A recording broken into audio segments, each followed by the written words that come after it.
최근에 인터넷에서 한 기자가 어느 책에서 인용을 했는지 그것은 밝히지 않았습니다. 그런데 우리가 지금보다 더 성공하지 못하는 이유, 바꿔 말하면 실패하는 이유 5가지를 여러 책들을 인용하여서 올려놓았었습니다.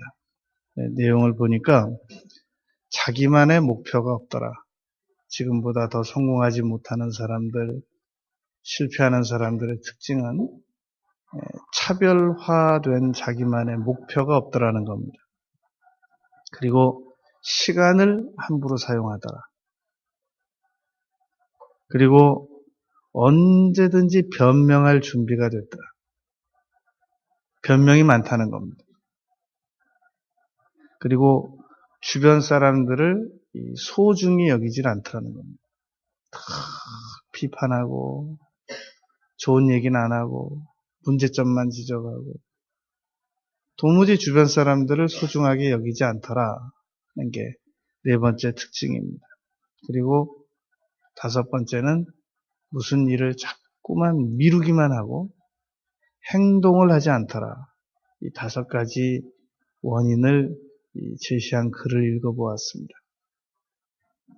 그런데 이 5가지를 아무리 잘해도 성공이 안 될 수가 있습니다. 이 5가지보다 훨씬 더 많은 7가지, 10가지까지 잘하는 사람도 결정적으로 자기가 무엇이 문제가 있는지 모르고 힘들게 살아가는 사람들이 세상에 있단 말입니다. 오늘 그 원인을 말할 겁니다. 오늘 이 본문 말씀에 보면 이렇게 예수님께서 예를 드셨습니다. 먼저 도둑이 남의 집을 들어갔다고 치자. 그러면 그 주인을 꽁꽁 묶어서 결박을 시켜놓고 나서야 이것도 저것도 다 챙길 수가 있지 않겠냐라고 말씀하신 것이 마태복음 12장 29절 말씀입니다. 핵심은 이런 내용입니다. 우리를 투명 인간처럼 따라다니는 마귀가 계속해서 남편을 괴롭히고 아내를 괴롭히고 자녀들을 괴롭히고 직장에 가면 인간관계를 괴롭히고 그러는데 무슨 재간으로 이기겠냐 그 말입니다. 아무리 많은 노력을 해도 배후에 눈에 보이지 않는 마귀를 먼저 결박시켜놓지 않고는 우리가 결코 성공할 수 없다는 가르침인 겁니다. 우리가 어떤 삶에 문제가 발생이 되면 그것을 분류해서 다룰 수 있습니다. 이게 과학적인 원인은 뭔가? 심리적인 원인은 무엇인가? 역사적 원인은 무엇인가? 습관적 원인은 무엇인가? 얼마든지 분석할 수 있단 말입니다. 그런데 결정적으로 영적인 원인이 무엇인가? 이것을 따질 줄 알아야 한단 말이에요. 하나님을 안 믿는 사람들도 심령과학술사들도 이렇게 이야기를 합니다. 교통사고가 난 곳에서 또 나고 난 곳에서 또 나고 난 곳에서 또 나는 이유, 물에서 꼭 빠져 죽는 장소에서 사람들이 빠져 죽고 또 빠져 죽고 빠져 죽고 또 빠져 죽는 이유, 그것을 그 사람들은 이렇게 말합니다. 과학적으로도 그 자리는 딱 사고가 나기 좋게 만들어졌다는 겁니다. 그러나 자기들이 조사해본 바에 의하면 항상 악령이 그 위치에서 계속 반복적으로 당긴다는 겁니다. 영적인 측면으로 볼 때 귀신이 있다는 전제하에 충분히 가능한 설득력이 있는 말입니다. 그 사람들은 하나님은 모르지만 귀신 분야는 알고 하는 얘기인데 맞는 말입니다. 사고가 계속 일어나는 집, 사고가 계속 일어나는 장소, 사고가 안 좋은 일이 계속 일어나는 가족, 원치 않는 일이 계속 일어나는 이 관계성, 배후에는 반드시 귀신이 있는 겁니다. 그걸 성경에서 말하고 있단 말입니다. 우리 자녀들이 문제를 일으키죠. 이 자녀들이 문제를 일으킬 때는 우선 급한 대로 이 기도 방법 하나를 알려드리겠습니다. 이렇게 기도하면 됩니다. 나의 자녀 누구누구를 납치, 결박, 포로로 잡고 있는 원수마귀야. 예수님의 이름으로 명령하노니 놔라! 이렇게 계속 하루에 100번씩만 믿으면서 기도를 하면 거의 10,000번 안에 승부가 납니다. 그런데 그 자녀 문제를 아무리 영적인 측면으로 접근을 하지 않고 얘가 친구를 잘못 만나서 얘가 내가 어릴 때 교육을 잘못 시켜서 얘가 이상한 선배들을 만나서 학교를 이상한 데 보냈더니 아무리 접근을 해도 해결이 안 난단 말입니다. 다 맞는 말이에요. 다 원인이 조금씩은 있어요. 그런데 그렇게 해가지고는 세월만 가지 문제가 해결이 나질 않는단 말이에요. 얘를 핸드폰을 좋은 걸 사줘보고 용돈을 많이 줘보고 아무리 해도 해결이 안 난다니까요. 달래도 보고 빌어도 보고 옷도 사줘보고 그런다고 해결이 나는 게 아니란 말입니다. 결정적으로는 배후에 그 자녀를 괴롭히는 악한 영이 있는 겁니다. 이 사람들은 악령이 있다는 자체는 자꾸 부인을 하려고 합니다. 그럼 부인을 하면 무서워하지도 말아야 되죠. 왜 부인하면서 왜 무서워합니까? 반대로 바꿔야 됩니다. 악령은 있다. 그러나 무서워할 존재는 아니다. 이걸 바꿔야 됩니다. 그런데 현대인들의 특징은 악령은 없다. 그럼 왜 무서워하냔 말이죠. 없는 걸 왜 무서워합니까? 인정하잔 말입니다. 있습니다. 성경에 모든 죄를 짓게 하는 것은 마귀다. 그리고 예수님께서도 사단아 내 뒤로 물러가라. 귀신을 꾸짖으셔서 쫓아내셨단 말입니다. 있는 겁니다. 무서워하지 말잔 말입니다. 오늘 어떻게 하면은 우리가 우리 가족들을 괴롭히고 우리 성인된 우리 자신들을 괴롭히고 자녀들을 괴롭히고 관계성을 깨트리고 각종 안 좋은 일이 나타나게 하는 이 마귀를 어떻게 이길 수 있는가? 3가지 원인을 제시할 겁니다. 방법을 제시할 겁니다. 마귀는 몇 가지로 우리 인간을 괴롭힙니다. 마귀는 환경적인 파괴를 일으키기도 합니다. 성수대교를 끊어놓는다든지 산풍을 무너뜨려 놓는다든지 어떻게 마귀가 그런 일을 할 수 있는가? 부실공사하는 사람들을 통해서 그 일을 합니다. 이 라인 리드 법칙이라는 게 있는데 1대 29대 300이라는 법칙이 있는데요. 어떤 일이 큰 사건 한 번이 일어나기 위해서는 이 29번의 전조적 큰 이 현상이 나타난다는 겁니다. 그런데 29번의 전조적 현상이 나타나기 전에 또 전조적 현상으로 미세한 300번의 증세가 나타난다는 겁니다.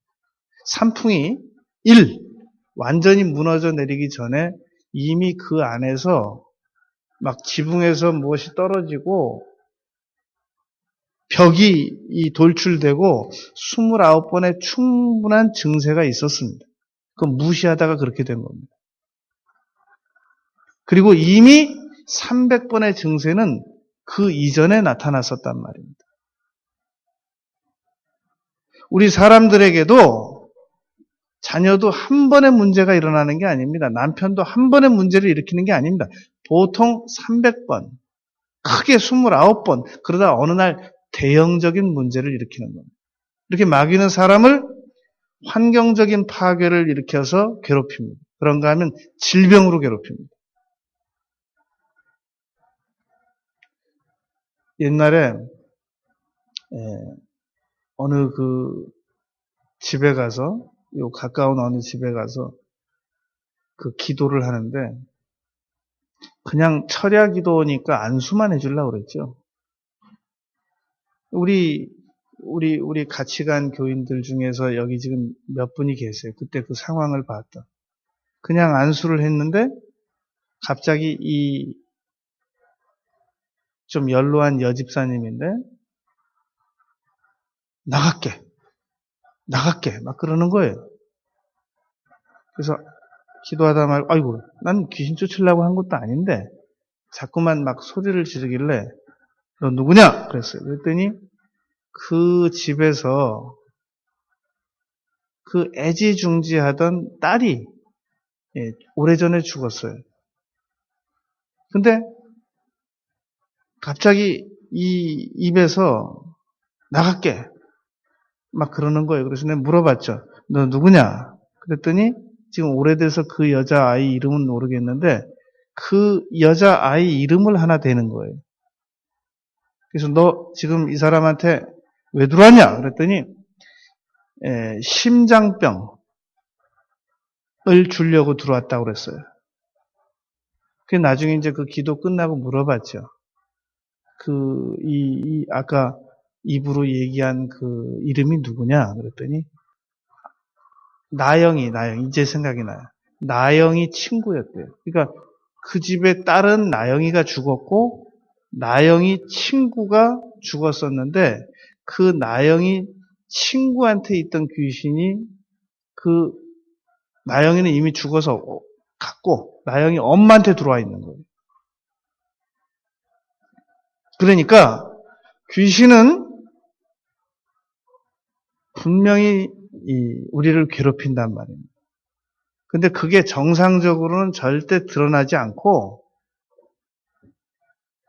성령 충만한 사람이 기도를 하거나 꾸짖거나 내쫓거나 그럴 때 그 정체가 드러난단 말입니다.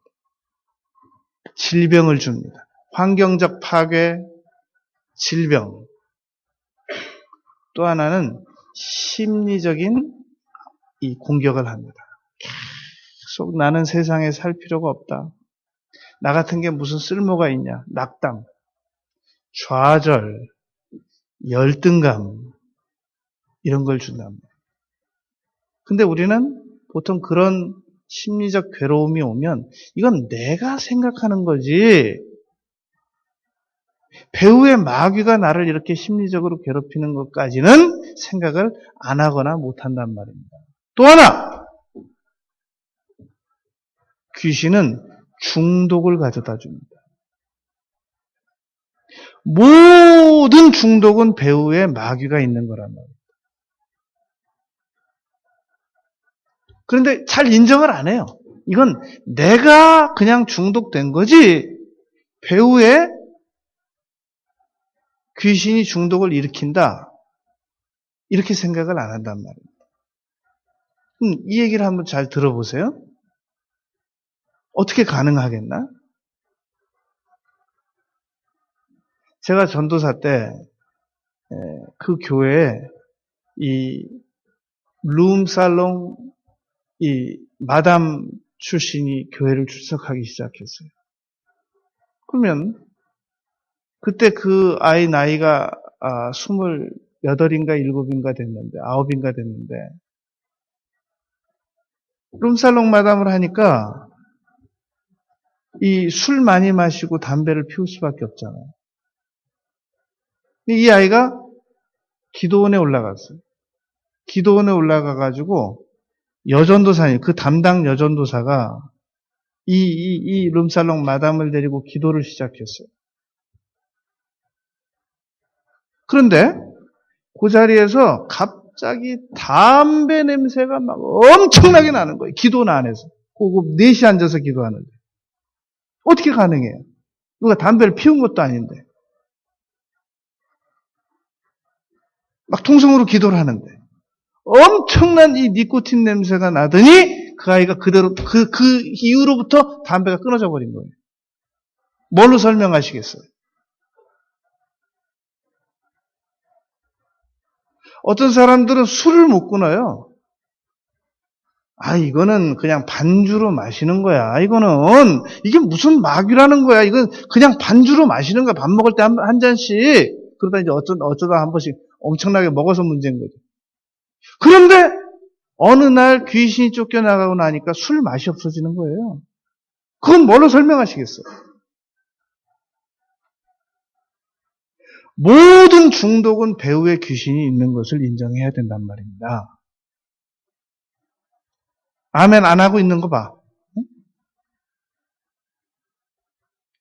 마귀는 그게 공사 잘못해서 환경 파괴된 다리 끊어지는 거지. 그게 무슨 마귀라는 거야.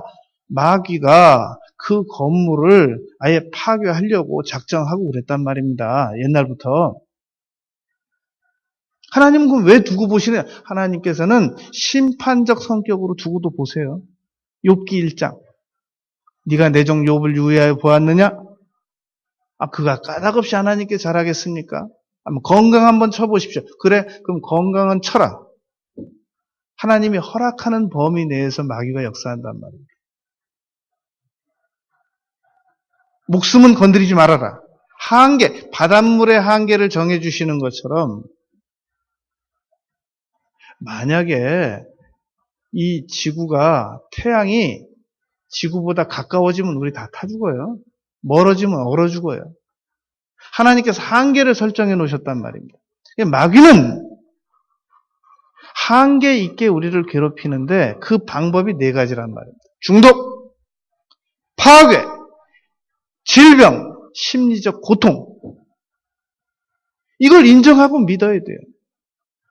이제 이걸 가지고 우리가 반격을 하고 쫓아내려고 하니까 주변에서 다른 귀신 들린 사람이 공격하죠. 너는 모조리 다 마귀냐? 이것도 마귀, 저것도 마귀, 저것도 마귀, 이것도 마귀, 무좀도 마귀, 감기도 마귀. 확대 해석을 해가지고 계속 공격한단 말입니다. 그러거나 말거나 사실은 사실로 인정하자는 말입니다. 어떻게 정상적인 상식을 가지고 있는 아이가 하나님께서 주신 고유의 그 두려워하는 부모를 두려워하는 권세를 주셨는데 어떻게 부모를 함부로 경히 여길 수가 있어요? 어떻게 비상식적인 행동을 할 수가 있어요? 어떻게 나이도 먹을 만큼 먹은 사람이 이제 그만 성실할 때도 됐는데 어떻게 이렇게 비정상적인 행동을 할 수 있고 말을 할 수가 있어요? 배후에 마귀가 있는 거란 말입니다. 그러니까 이 마귀를 무서워하지 마세요. 그리고 존재를 인정하세요. 거꾸로 마귀가 어딨냐? 그러면서 무서워하긴 또 되게 무서워요. 밤에 불도 못 끄고 자요. 그러지 말란 말입니다. 마귀는 성경에 분명히 있다고 했습니다. 자, 그러면 어떻게 하면은 우리가 이 마귀를 이길 수 있는가? 어떻게 하면은 나를 괴롭히는 원수 마귀를 내쫓을 수 있는가? 내 자녀를 괴롭히고 관계성을 깨트리고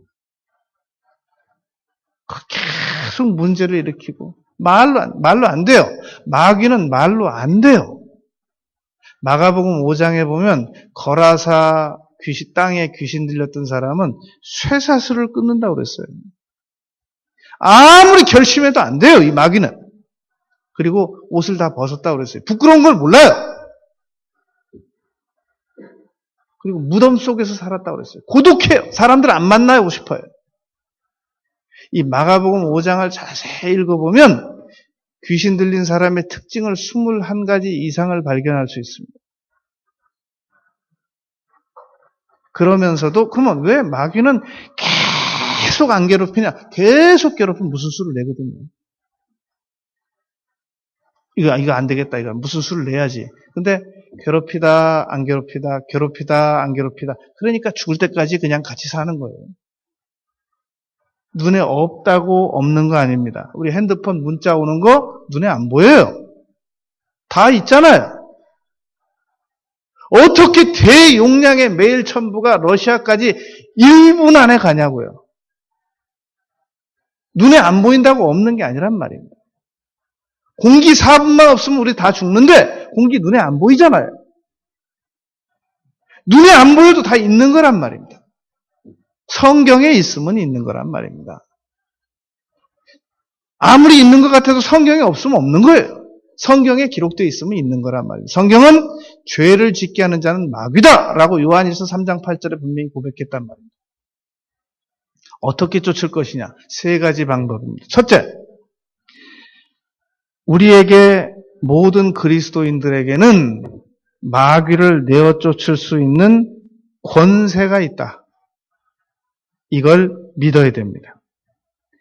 요한복음 1장 12절을 우리가 몇 주 전에 공부했었습니다. 영접하는 자, 예수님을 영접하는 자, 곧 그 이름을 믿는 자들에게는 하나님의 자녀가 되는 권세를 주셨으니 라고 말했단 말입니다. 그래서 그 구절을 이렇게 해석해 드렸죠. 아주 옛 성경에는 이렇게 기록되어 있단 말입니다.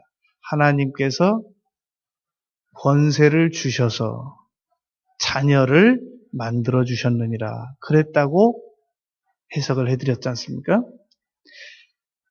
예수님을 영접하면 우리 자녀들은 얼마만큼 권세가 있냐면 그 부모가 가지고 있는 권세, 영향력만큼 그 자녀가 동일하게 가지고 있습니다. 누구든지 자기 자녀를 괴롭히면 자기가 가지고 있는 권세만큼 반격합니다. 누가 내 자녀를 괴롭히는데 자기가 권세가 없으면 권세 있는 사람에게 쫓아가서 사정을 해가지고라도 자녀의 억울한 문제를 해결해 줍니다. 그걸 권세라고 합니다. 그래서 예수님을 영접하면 누구에게나 자녀가 된단 말입니다. 그런데 문제는 이 권세를 가지고 있는 걸 우리가 모르거나 안 믿는단 말입니다. 마귀는 권세를 가지고 저 사람이 자기에게 권세가 있다는 걸 아느냐 모르느냐를 알고 공격합니다. 우리가 나는 미국 시민권자예요. 나는 우리나라 대한민국 시민이요. 헌법에서 보장된 자유를 누릴 권리가 있소이다. 이렇게 말하면 아는 사람한테는 못 당하는 겁니다. 누가 와서 나 검사인데, 요즘에 인터넷에 많이 나오잖아요.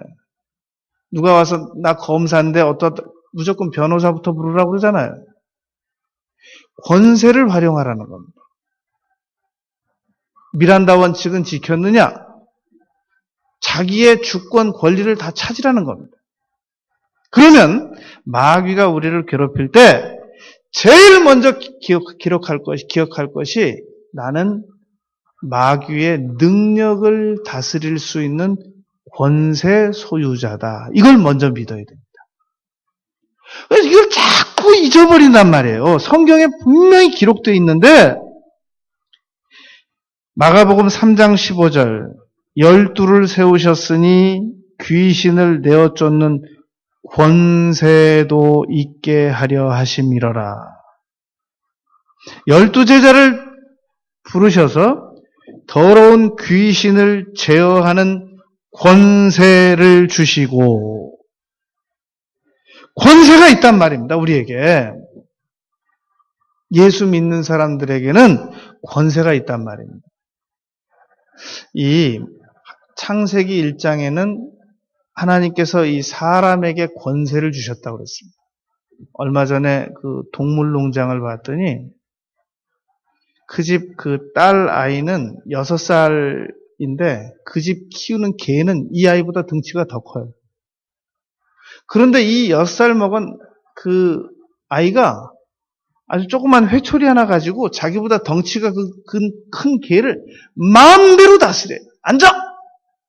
때리고 막 꼼짝도 못해요.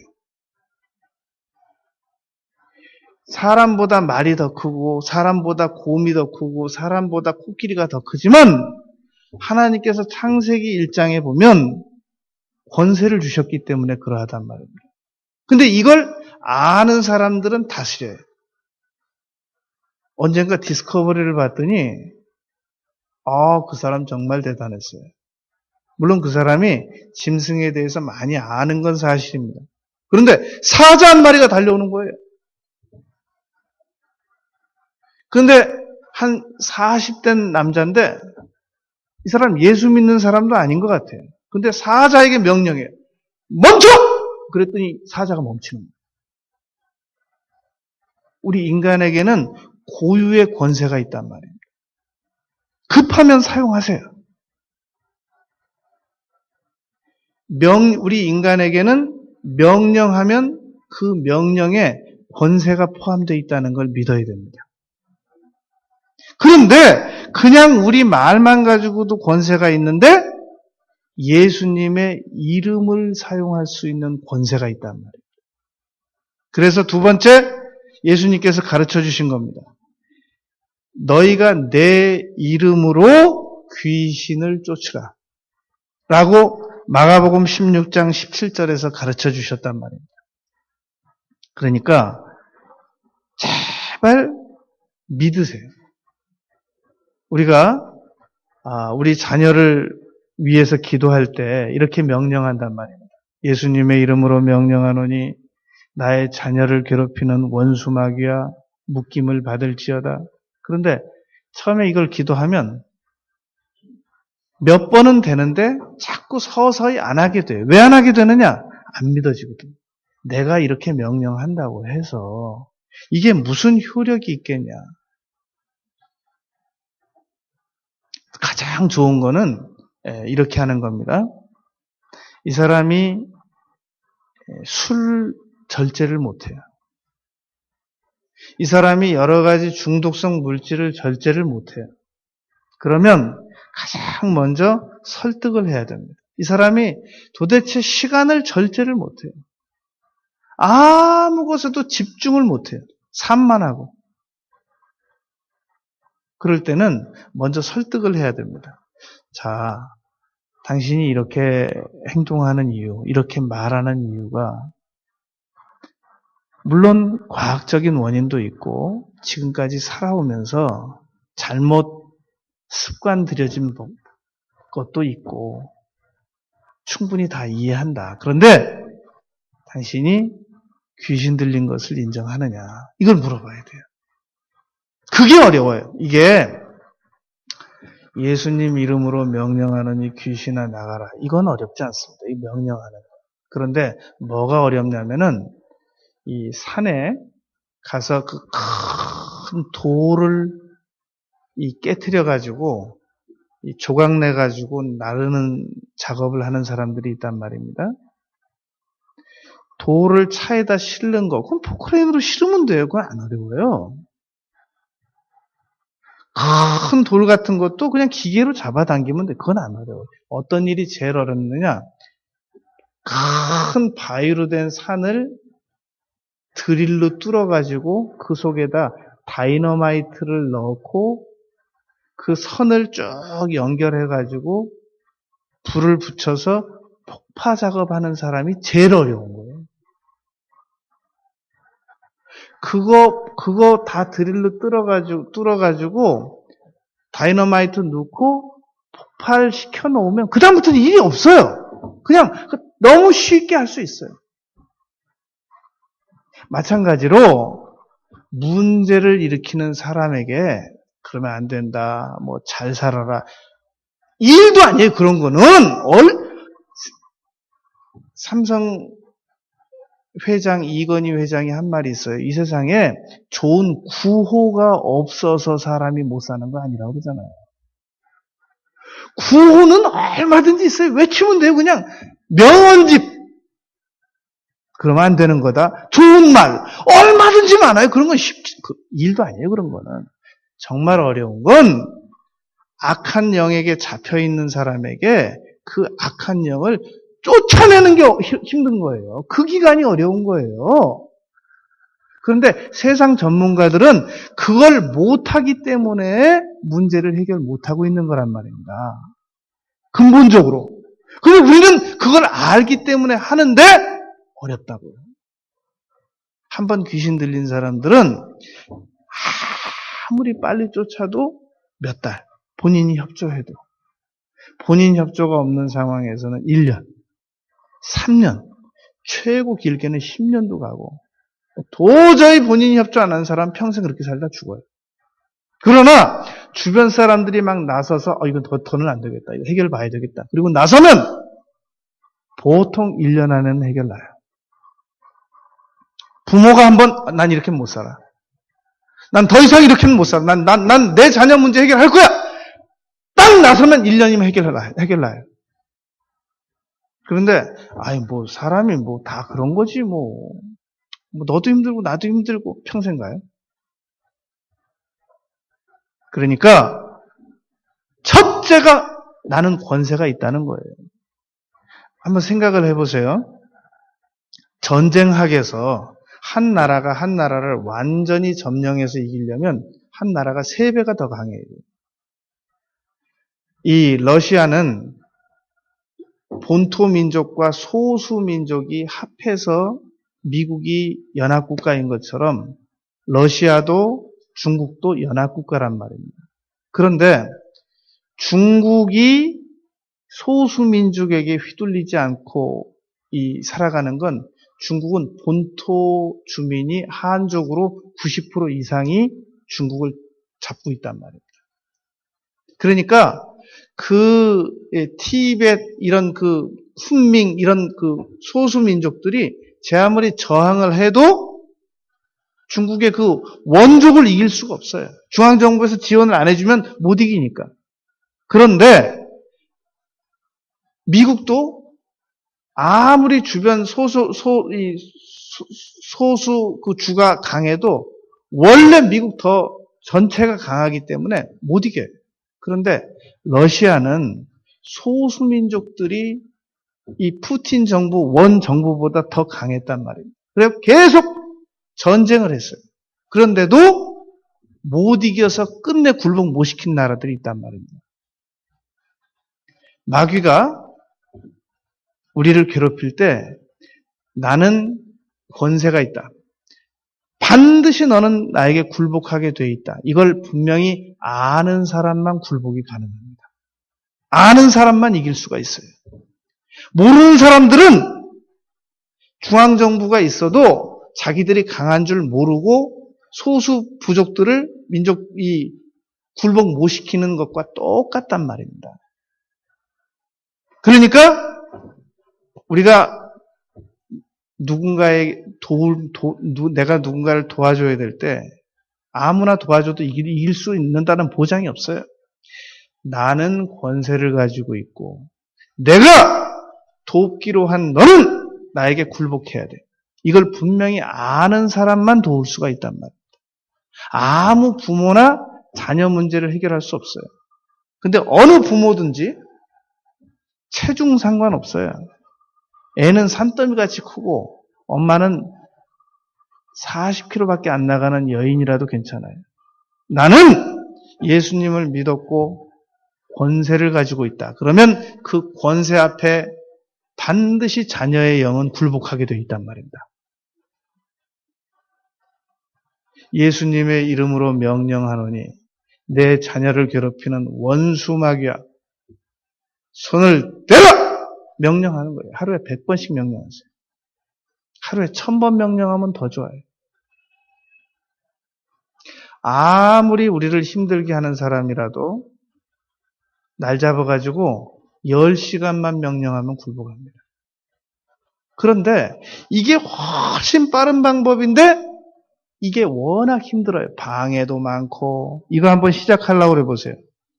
연락 오지요. 졸렵죠. 피곤하죠. 해야 될 일 생각나죠. 10시간이 말이 쉽죠? 못해요. 교회 한번 와가지고 잠깐 예배대원에 기도하는 거 생각해 보세요. 5분 하면 많이 해요. 우리 사회자가 이 통성으로 인도 기도할 때 그 시간을 못 견뎌내고 얼마나 힘들어요. 굉장히 지루하죠? 그럼 몇 분이나 돼요? TV 보는 거는 3시간씩 봐요. 앉아서 리모컨 붙들고. 근데 주일날 예배당 와가지고 사회자가 통성으로 인도 기도할 때 그거 3분 해봐야 6분이에요. 5분에도 10분이에요. 내가 많은 건의를 받았어요. 사회자 통성기도 좀 적게 시키라고. 근데 알았다고 그래요. 그러고 한 번도 내가 얘기해 본 적이 없어요. 그냥 두는 거예요. 그럼 막 내가 기도하다 여기서 눈 떠보면 막 지루해가지고 막 카톡 넣고 막 긁고 막 나갔다 들어오고 별일들을 다 하는데 한번 생각을 해보세요. 양심에 손을 얹고 생각을 해보세요. 그게 무슨 대단한 시간인가. 사람하고 잡담은 1시간, 2시간씩이에요. 주일날 딱 예배당 한 번 와가지고 통성기도 2번 하는 거예요. 3분, 2분. 그걸 못 견뎌낸다. 그만큼 어렵다는 거란 말입니다. 예수님 이름으로 귀신 쫓아내는 게 쉬운 일이면 누구나 다 하죠. 주일날 와가지고 우리 교회는 설교 45분 해요. 설교를 30분 해야 된다고 그러는 그 사람은 30분 하라고 그러세요. 난 무조건 45분 해야 돼요. 45분을 못 견뎌요. TV 1시간은 금방 가요.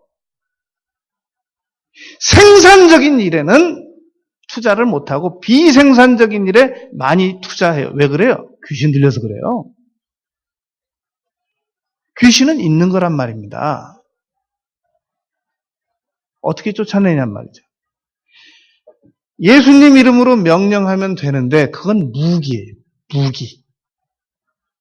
어느 적군이 저쪽에서 분명히 그런단 말이에요. 카자흐스탄 사람이 아프가니스탄 사람이 미군하고 전쟁하면서 쟤네들 저 무기를 우리한테 쏘면 우린 다 죽는데 누가 가르쳐 주겠어요? 야, 그거 쏴라 우리한테. 누가 가르쳐 주겠어요? 마귀는 우리가 권세를 가지고 있는 것만 알면 얘들은 초토화해요. 못 당해요, 우리를. 근데 절대로 안 가르쳐 주죠, 마귀는. 우리가 권세 있는 거. 그건 우리가 스스로 알아야 돼요. 나에게는 권세가 있다. 나는 하나님의 자녀로서의 권세가 있다. 우리가 수억만 번을 외쳐도 하나님의 자녀가 아니면 마귀는 말을 안 듣게 돼 있어요. 겁을 안 먹게 돼 있단 말입니다. 그런데 우리가 적게 외쳐도 수십 번만 외쳐도 나는 하나님의 자녀다. 예수님의 이름으로 명령하노니 나가라! 그러면 겁을 먹게 돼 있다고. 거리하고 상관없어요. 미국에 있어도 효력이 있어요. 지구 끝에 가 있어도 효력이 있어요. 그러나 내가 하나님의 자녀라는 사실을 못 믿거나 안 믿거나 덜 믿으면서는 바로 앞에 앉혀놓고 외쳐도 겁을 안 먹어요. 알거든요. 이 사람이 자기가 권세가 있다는 걸 모르는구나. 자, 다시 한번 결심하시기 바랍니다. 나는 하나님의 자녀로서의 고유의 권세를 가지고 있다. 이걸 믿어야 돼요. 이것만 확실하게 믿으면 아주 작은 소리로 기도해도 괜찮아요. 예수 이름으로 명하는데 나는 하나님의 자녀의 권세를 가지고 있어. 넌 나가야 돼. 나가라. 나가게 돼 있어요. 이걸 모르고 소리만 계속 소리로 지르는 것도 너무 장하죠. 그거 얼마나 힘든 일인데요, 그게. 안 하는 것보다 소리 내서 명령하는 거 그건 너무너무 장한 겁니다. 하세요. 계속 하세요. 이 권투 선수가 이 펀치를 많이 날리다 보면 어느 펀치인가 맞으면 상대방 선수는 떨어지게 돼 있잖아요. 나가 떨어지게 돼 있잖아요. 예수님의 이름으로 우리가 명령을 반복해서 많이 해야 되는 이유는 마귀가 어느 명령인가는 나가 떨어진단 말이에요. 우리는 예수님처럼 단호하게 딱 한 번으로 내어 쫓을 수가 없어요. 예수님은 하나님이시기 때문에 그게 가능한데 우리는 그렇게 가능하지 않아요. 그러니까 계속해서 예수님 이름으로 명령하노니, 예수님 이름으로 명령하노니, 믿었다가 안 믿었다, 못 믿었다, 그래도 계속 꾸준히 예수님 이름으로 명령한 어느 명령인가에 나가 떨어지게 돼 있어요. 그래서 명령하는 거란 말입니다. 근거는 마가복음 16장 17절이란 말입니다. 나는 하나님의 자녀가 되는 권세를 가지고 있다. 근거는 요한복음 1장 12절이란 말입니다. 세 번째, 마귀는 능력을 가지고 있습니다. 그래서 그 능력을 제어할 권세를 하나님께서 우리에게 주셨다라고 말씀하셨던 것이란 말입니다. 왜 마귀가 능력을 가지고 있느냐? 요한복음 14장 30절에서 마귀는 세상 임금이라고 그랬습니다. 임금이 어떻게 능력이 없어요?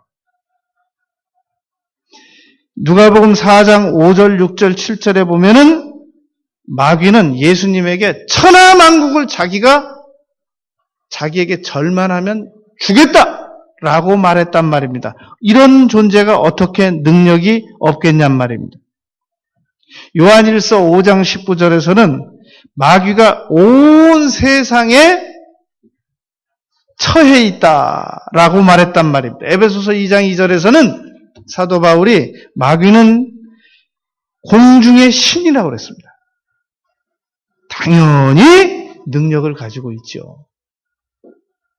그렇기 때문에 우리가 이렇게 능력을 가지고 있는 마귀를 그냥 내 마음대로 나섰다가는 사도행전에서 말한 스게와의 제사장의 7 아들처럼 내가 바울도 알고 예수님의 이름도 아는데 너는 누구냐 그래가지고 옷 다 벗겨가지고 상처내서 쫓겨갔잖아요. 권세가 있다는 것을 분명히 아는 사람들이 모여서 너희 중에 두셋이 있는 곳에 나도 너희와 함께 있겠다고 그랬잖아요. 혼자서 천을 이기고 둘이서 만을 이긴다고 그랬잖아요. 다니엘서 2장에 보면 다니엘이 그날로 다 죽을 수밖에 없었는데 다니엘 친구 사드락 메삭 아벳느고와 함께 넷이서 합심으로 기도했더니 그 밤에 느부갓네살 왕이 꾼 꿈과 내용과 해몽을 알려주셨잖아요.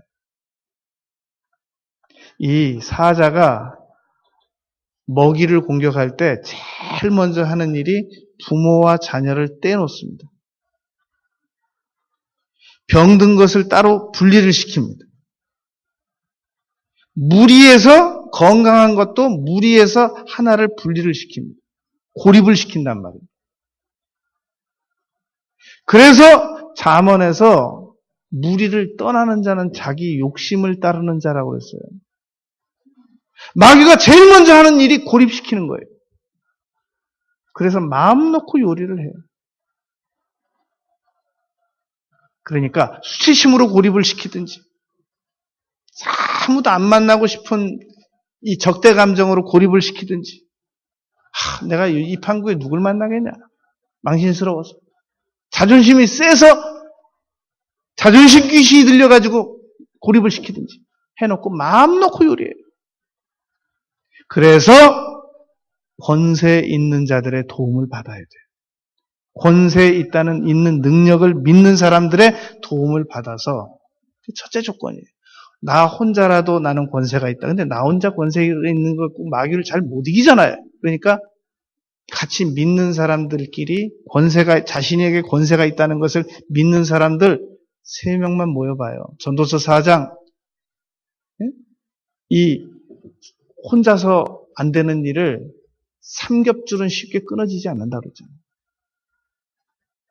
그래서 권세 있는 사람들끼리 모여가지고 예수님의 이름으로 명령하면 마귀의 능력이 와해되기 시작해요. 단 한 번에 와해되진 않아요. 그러나 결국은 와해되기 시작합니다. 그러면 남편 문제 해결납니다. 그러면 자녀 문제 해결됩니다. 그러면 나의 문제 해결됩니다. 그러면 우리가 몇십 년 동안 해결하지 못하던 문제는 반드시 해결할 수 있습니다. 먼저 강한 자를 결박시켜서 이겨내는, 반드시 승리하는 우리 모두가 되시길 바라겠습니다. 아버지 하나님, 마귀